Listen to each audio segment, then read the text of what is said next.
이 동성애 문제는 사실은 이제 많은 분들이 20세기에 들어와서 특별히 제기된 문제라고 생각하는데 사실 그렇지 않고 고대 사회에서부터 인류 문명이 존재한 시초부터 지금까지 항상 있어왔던 문제이고 또 그 동성애 문제가 제기된 장소도 사실 거의 모든 문명권에서 이 동성애 문제가 있어왔습니다.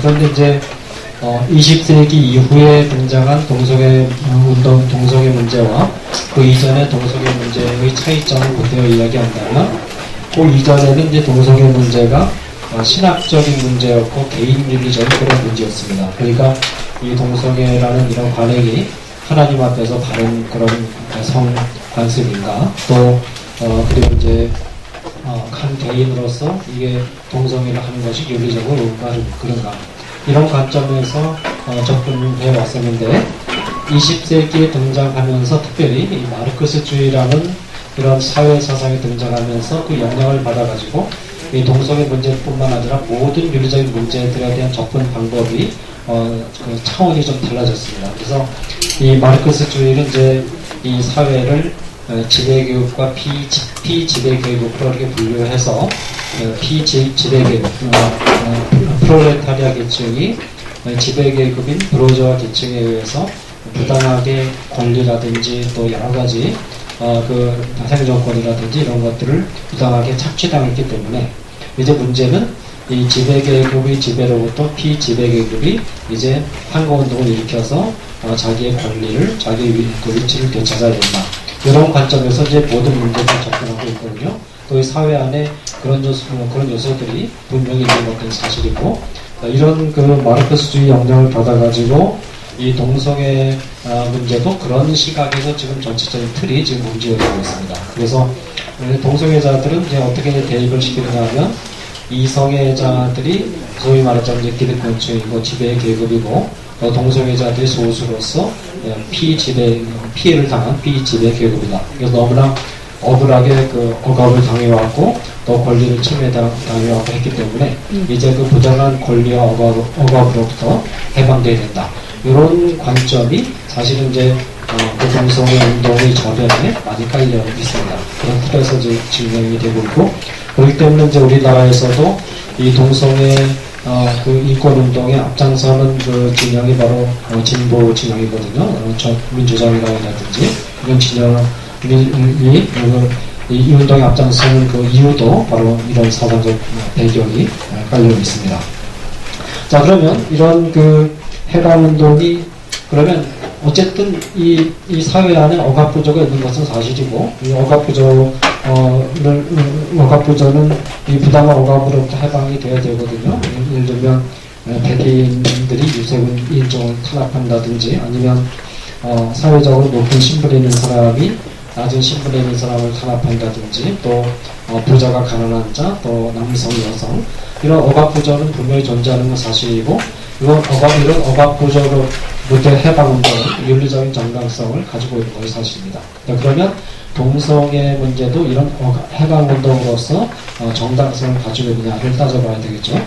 이 해방운동이 정당성을 부여받기 위해서는 세 가지 정도를 우리가 고려해 봐야 된다고 생각하는데 첫째로는 이 위에 있는 자들이 즉 그 지배계급에 있는 자들, 위에 있는 자들이 아래에 있는 자들 그러니까 이성애자들이 동성애자들을 부당하게 사회적으로 구조적으로 억압하고 차별하고 있는가 그걸 우리가 첫 번째 따져봐야 되고 두 번째는 그런 의도적인 차별이 없더라도 이 말하자면 동성애자들의 처한 위치가 본인의 어떤 그 도덕적인 잘못이 없이 어떤 환경이라든지 어떤 상황이라든지 어떤 선천적인 그런 원인에 의해서 본인의 의지와 상관없이 어쩔 수 없이 운명적으로 처하게 된 그런 상황인가를 따져봐야 되고 그 다음에 세 번째는 본인의 의지를 가지고 그런 상황으로부터 헤어나오는 것이 과연 불가능한가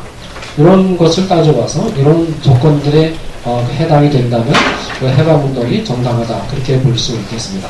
그러면 이 동성애 운동이 이런 조건들에 부합하는가를 잠깐 검토 좀 하겠습니다.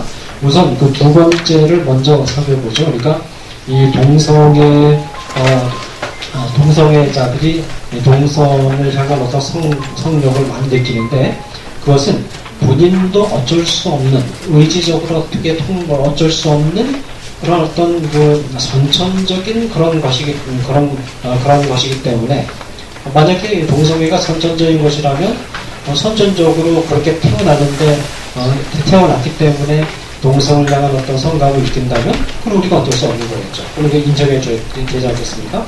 그래서 이제 동성애자들이 강조하는 게 뭐냐면, 동성애는 선천적으로 주어지는 것이다. 그런 주장을 쭉 해왔습니다. 그러면서 이제 그런 주장을 많은 과학자들의 연구 결과를 인용하면서 그런 주장을 해왔는데, 그러나 이 동성애가 선천적인 성적 지향이라는 사실이 과학적으로 증명이 됐다고 주장하는 그런 이론들은, 제가 이제 거기 명시된 책을 쭉 읽어보니까 거의 10가지 케이스 가운데 거의 10가지 다가 좀 문제가 있는 그런 것들이었습니다. 그러니까 예를 들면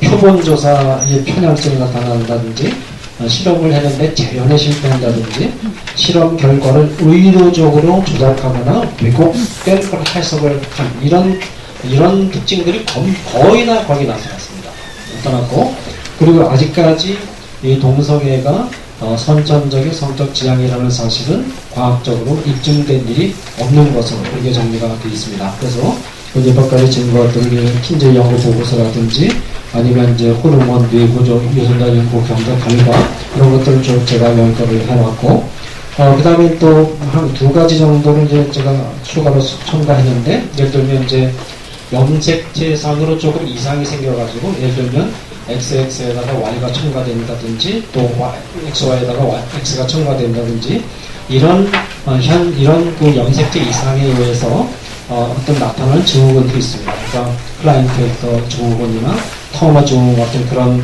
현상이 있는데, 그럼 이 염색체 선천적으로 이렇게 이상이 있으면 이거는 선천적인 성적 지향을 볼 수 있지 않느냐, 그렇게 이제 그런 주장이 나올 수가 있는데, 그러나 실제로 이제 그 조사를 해보면 그런 이상이 있다 할지라도 다른 부분은 다 건강하고 멀쩡한데 동성을 향해서 성감만 느끼는 그런 방향으로는 절대 나타나지 않고 병리학적으로 나타난다. 그래서 이제 신경이 좀 굉장히 쇠약해진다든지, 암에 쉽게 걸린다든지, 여러 가지 질병에 쉽게 노출된다든지, 이런 방향으로 나타나지, 다른 부분은 다 건강한데 동성을 향해서 성감만 느끼는, 이런 통상적으로 우리가 볼 수 있는 동성애자들에서 볼 수 있는 그런 양상으로는 나타나지 않는다는 겁니다.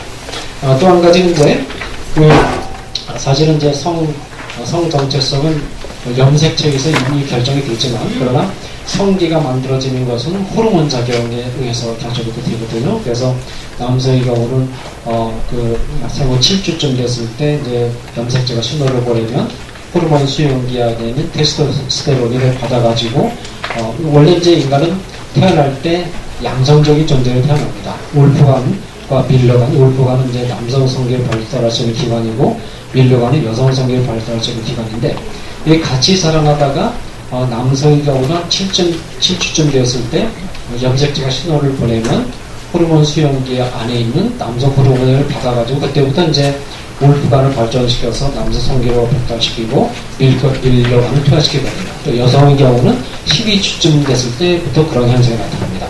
근데 이제 어떤 문제가 생기냐면, 환경 호르몬이라는 게 좀 많이 생기지 않았습니까? 환경 호르몬이 체내에 들어오면 환경 호르몬 가운데는 여성 호르몬과 또 비슷하게 생긴 것들이 굉장히 많고, 남성 호르몬과 비슷하게 생긴 것들이 많아요. 그래서 호르몬 수용기가 그걸 호르몬인 줄 알고 받아들이면 그 다음에 진짜 호르몬이 들어가지 못합니다. 그래가지고, 그런데 그 환경 호르몬은 이 로봇 물고기와 같은 거예요. 플라스틱 물고기. 그래서 모양은 같은데 전혀 기능을 못합니다. 그래가지고 이제 환경 호르몬이 들어오면 그때부터 말하자면 성기가 만들어지는 과정이 이상이 생깁니다. 그래가지고 이제 점유권이라든지, 예를 들면 여성 그 몸을 가지고 있는데 그 뱃속에 고환의 흔적이 남아있다든지, 그런 또 남성 성기가 있는데 밑에 여성 성기가 또 달린다든지, 그런 이상들이 나타날 수 있습니다. 그러나 이런 경우도 병리학적으로 그 증상이 나타나지 절대로 다른 부분은 다 건강하고 멀쩡한데 성적인 부분에 있어서만 동성을 향해서 성감을 느끼는 이런 경우로는 결코 나타나지 않는다는 겁니다. 그래서 어쨌든 결론적으로 말해서 동성애가 선천적 성적 지향이라는 것은 입증된 일이 없다는 겁니다.